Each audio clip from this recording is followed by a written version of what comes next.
হযরতে ওমর রাদিয়াল্লাহু তাআলা আনহু মদিনার রাস্তা দিয়ে হাঁটতেছিলেন। রাস্তা দিয়ে হাঁটতে হাঁটতে দেখতেছিলেন সাইডে একটা বাড়িতে একজন বৃদ্ধ মানুষ দরজার কিনারায় বসে ভিক্ষা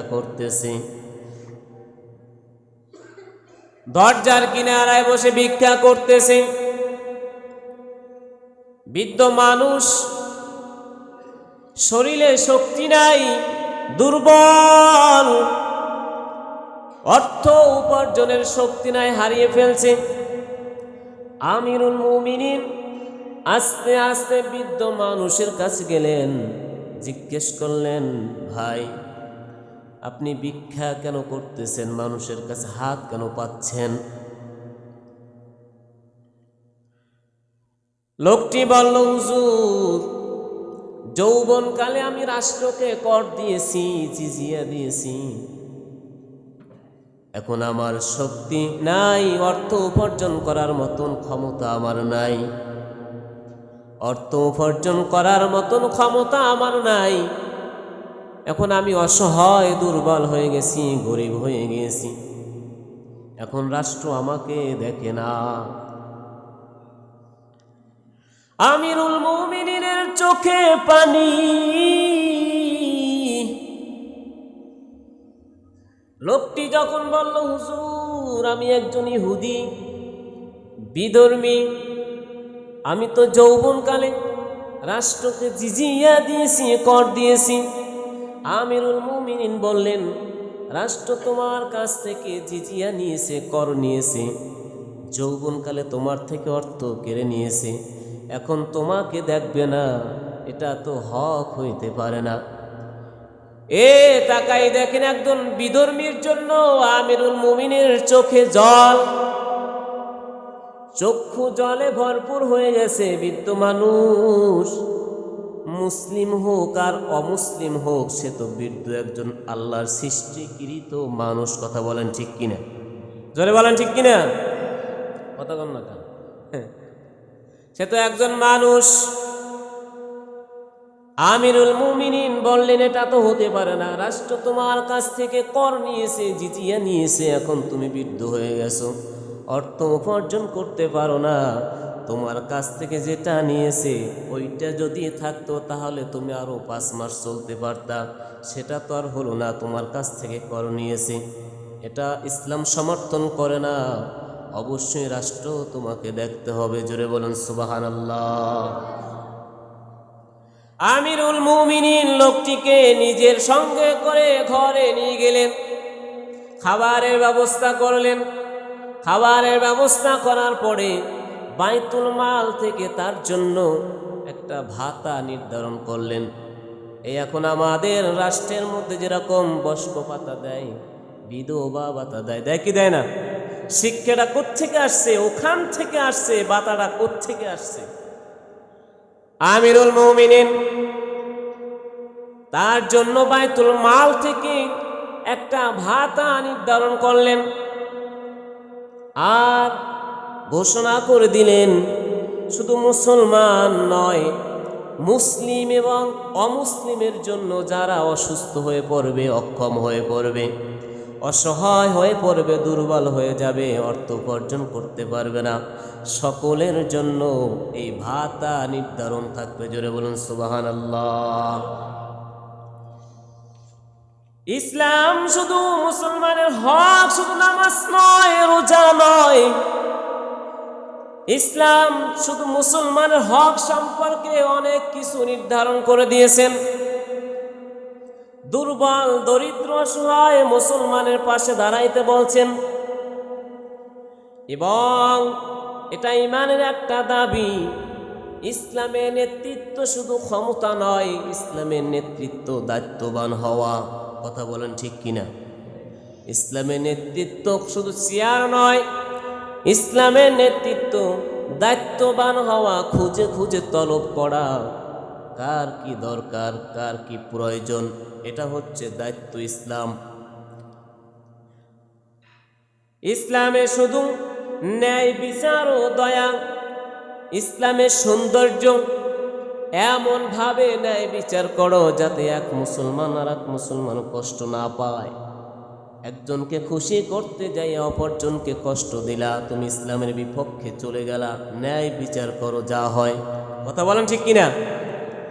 আল্লাহর পয়গম্বর বললেন, ও মুমিন, মুসলমানের হক 6টা হক আল্লাহ রাব্বুল আলামিন নির্ধারণ করে দিয়েছেন।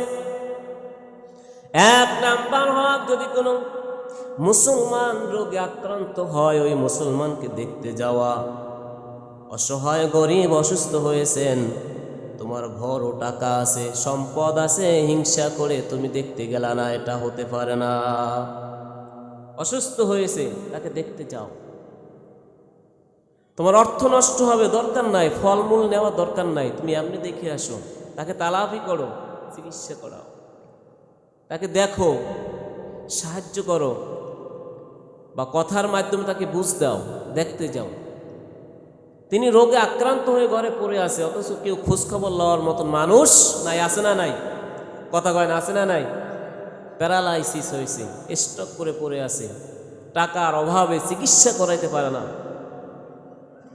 আল্লাহর পয়গম্বর বললেন, রোগ হয়েছে, রোগ আল্লাহর একটা নিয়ামত। হয়তো রোগের মাধ্যমে আল্লাহ রাব্বুল আলামিন তার সমস্ত গুনাহ মাফ করেও দিতে পারেন। জোরে বলেন সুবহানাল্লাহ।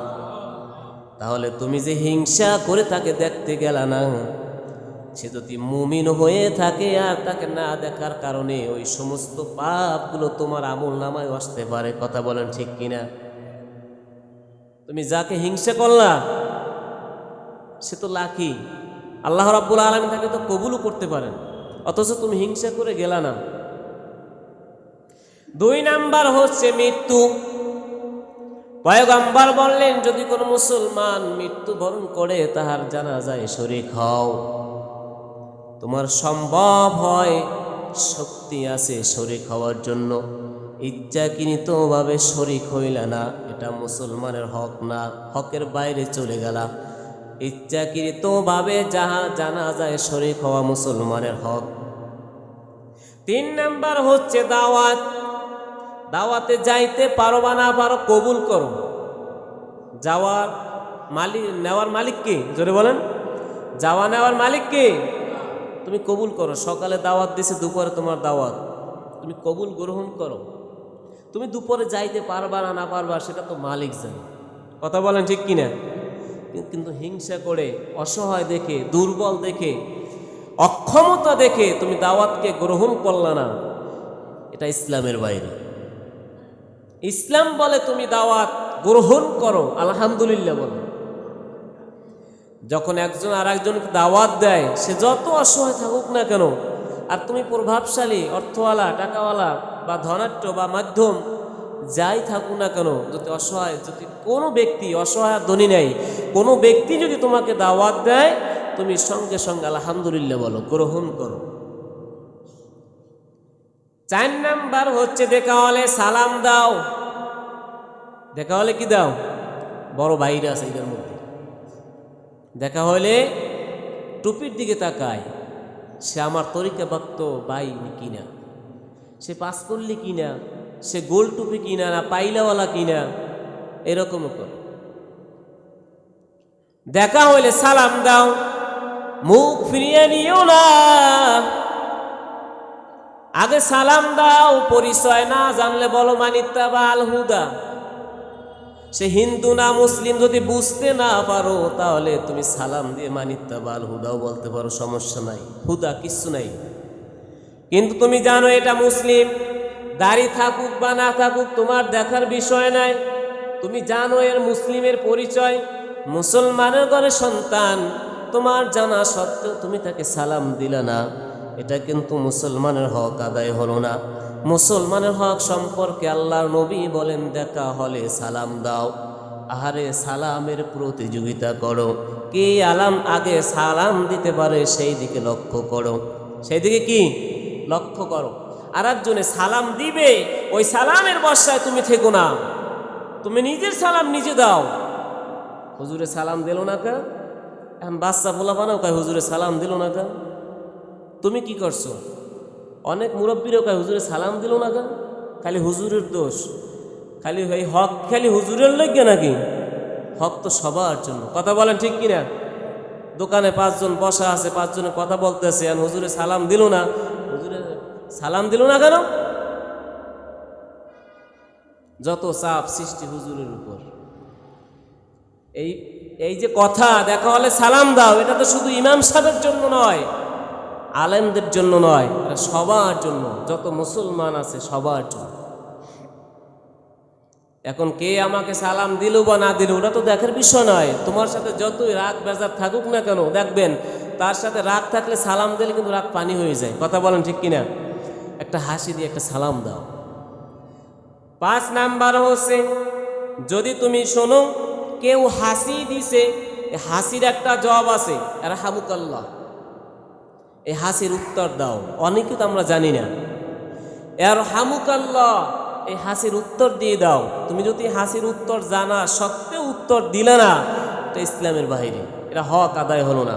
হক আদায় যদি তুমি করতে হও, যদি কেউ হাসি দেয়, এই হাসির উত্তর তুমি দিয়ে দাও সঙ্গে সঙ্গে। জোরে বলুন সুবহানাল্লাহ। 6 নাম্বার হচ্ছে, এক মুমিন অপর মুমিনের সামনে এবং পিছনে সর্ব জায়গায় কল্যাণ কামনা করবে। জোরে বলুন সুবহানাল্লাহ। কল্যাণ তো দূরের কথা, এখন এমন কল্যাণ কামনা করে, যার কল্যাণ কামনা করে তার পাপগুলো সব নিজের আমল নামায় চলে আসে। কথা বলেন ঠিক কিনা? বল কেমন কল্যাণ?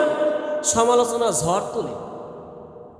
আল্লাহ পয়গম্বর বললেন যে এক মুমিন আর এক মুমিনের পিছনে, সামনে এবং পিছনে কল্যাণ কামনা করো, সুসমালোচনা করো, অসৎ সমালোচনা করো না, খারাপ দিকটা দেখিও না, ভালো দিকটা উত্তোলন করো, মানুষের সাথে প্রকাশ করো, প্রচার করো।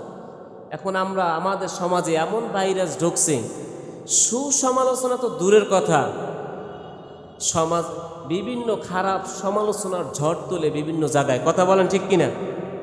এই 6টা হক যার মধ্যে থাকবে তিনি পাক্কা মুমিন।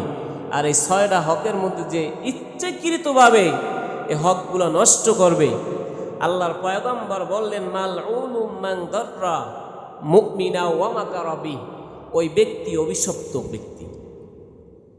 এই জন্য রব্বুল আলামিন আমাদেরকে বলছেন, ইন্নামাল মুমিনুনা ইখওয়াতুন ফাসলিহু বাইনা আখওয়াইকুম ওয়াত্তাকুল্লাহা লাআল্লাকুম তুরহামুন। এক মুমিন আর এক মুমিনের ভাই ভাই। খবরদার, এক মুমিন তোমার ভাইকে তুমি অন্যের হাতে, শত্রুদের হাতে তুলে দিও না। আল্লাহ রব্বুল আলামিন আমাদেরকে এই মুসলমানের হক সম্পর্কে বোঝার মতন তৌফিক দান করুন। জোরে বলুন আমিন।